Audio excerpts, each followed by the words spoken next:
Hi guys, welcome to the video. This is part 2 of my why I choose If It Fits Your Macros to track my food, when I diet or when I bulk, and generally why I track it on a day-to-day basis. Now, if you suffer from Crohn's or colitis, you may have been told by your nutritionist to have a food diary.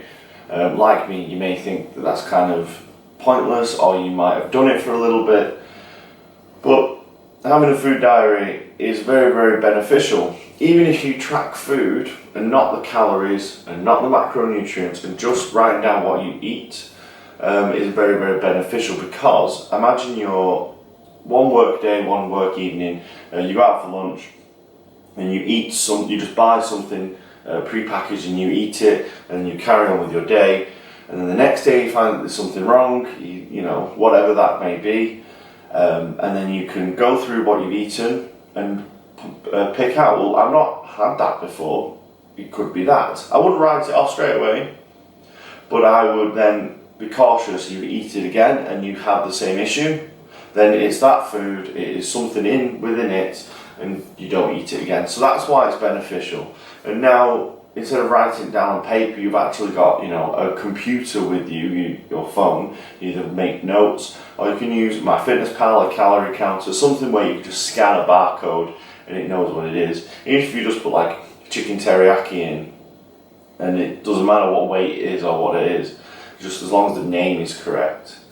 That being said, if you wanted to actually track calories, why is that beneficial for someone with Crohn's and colitis, or with like IBS or an IBD? Well, the reason for that is because imagine there's a lot of people out there who can't actually put weight on very well, or they can't lose weight, and they believe that it's down to their illness, and that's not true. If they track their calories, they may find that they actually aren't eating enough, and a lot of times people do. People think, oh, I had a really, really big dinner, a big evening meal, and they counted it and it was 1,000 calories, a lot. But their breakfast was 200 and their lunch was 300. It adds up to 1,500 mass. So they're like, you know, imagine if they really needed 2,500, they're 1,000 calories down. No wonder they're not putting any weight.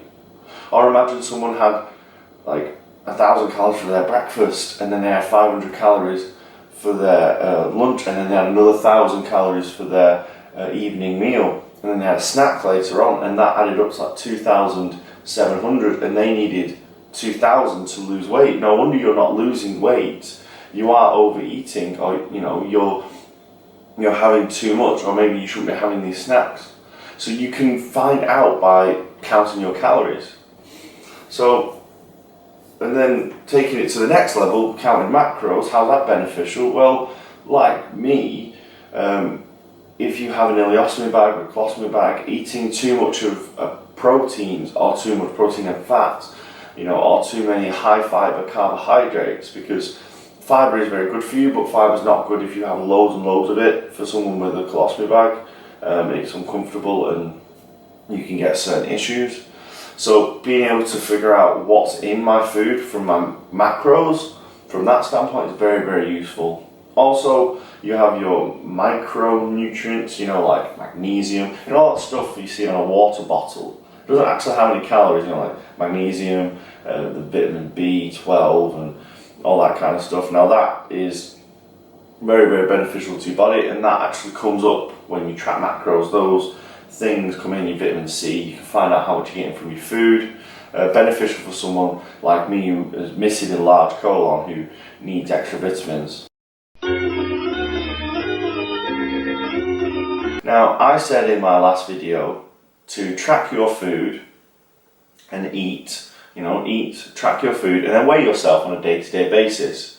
If your weight goes up, you're eating too much, your weight goes, you know, you put it down, your weight goes down, you eat too little, find a happy medium. Now, I did that, and that is quite an accurate way of doing it, but there's also calculators out there that will help you find your maintenance calories or your dietary calories. So I'm going to put a link in the description for the one that I found to be most accurate, and I'm going to get it up here. So it's on bodybuilding.com, but there were others on different websites, but they're very, very similar. So I'm going to put in my age, my height, 5'10", I'm 27, 5'10", I weigh 194 pounds according to this morning. Let's say I want to maintain, okay, activity level, moderately active, intense exercise but sedentary job. That's perfectly me. You know, I go to the gym for an hour and a half, but I have a sit down job. Calculate. Okay, so it's calculated my protein, my carbohydrates, and my fats, which, you know, it is pretty accurate. You know, it says 182 grams per day for my protein. Because I'm maintaining, you don't need to have the protein as high. 272 grams per day of carbohydrates and 67 grams per day of fat. It's very, very accurate. So let's go to lightly active. No, that's not one. Let's go to fat loss, because I'm on 2,100 calories at the moment. I'm on around 200 grams of protein, 200 grams of carbohydrate, and around 50 for fat. So is that what this says? Yes, it's a bit lower than what I'm actually running at the moment. It's 94 grams of carb, 94 grams of protein, and 43 grams of fat. So I would say that's 2,000 calories it's telling me that I should have. That's very, very similar to what I'm on. So this calculator is very good at actually giving you what your macronutrients are. So what you then do is you go to Calorie Counter, MyFitnessPal, and then you either manually can put in the grams that you want for each thing, or you put in the calorie amount and then the percentage.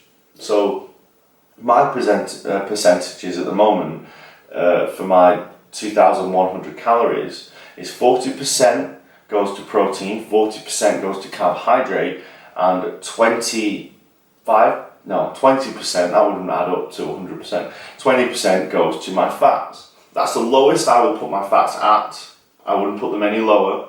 So everyone should have 20 to 30% from fat. You know, your protein, like I said, should be 0.5 grams to a gram per body weight, and then the rest goes to carbohydrates. So if I wasn't as bothered about like keeping as much muscle, I would probably lower the protein a little bit. But the downside of lowering protein and upping your carbohydrates is your body is still getting that energy source, therefore it won't burn as much fat. So you will lose weight, but you'll still have the same amount of fat on your body. So actually keeping your protein very, very high, because it doesn't get protein doesn't get stored as fat. It can be, but your body won't really do it. It's a hard process, and your body it prefer not to do it. And then if you have your high protein, your low carbohydrates, and your moderate fats, 20%. Your body's not getting all of its energy from carbohydrates. It needs more energy. It has the fats that you give it, but it's not, they've been used to, keep your heart healthy, to keep your brain, to keep your hormone levels good. So it starts taking energy and breaking it down from your body fat. And that's how you start losing weight. So, the calculators out there to help you get your macronutrients. Go out there, get on MyFitnessPal, start following what you eat, and either start losing weight, start gaining weight, start maintaining, start living a healthy lifestyle. Okay guys, I hope this helped. This video took a long time to make, not just because I did some research and things like that, but mainly because we have a kitten. He's called Walter. He is adorable, but he has been jumping around, you've probably heard him a couple of times. I tried to cut it out. He's been jumping around, jumping up here. The guy is lovely. We've just rescued him. So give a like for Walter. If you learned something, please give it a like. Share it. Write a comment. if I've missed something. I had a lot to say, however, like I've said, I've been interrupted and stuff, so my brain's not really on it at the moment. So thank you for watching. I hope you learned something, and I hope that you can take away from this, some knowledge to apply to your life to make living with Crohn's and colitis for you easier, or IBS, or whatever IBD that you may have, or if you're just a happy, healthy person who wanted to learn a little bit more. So thank you for watching. They've both come in now. I will catch you guys in the next video. Peace.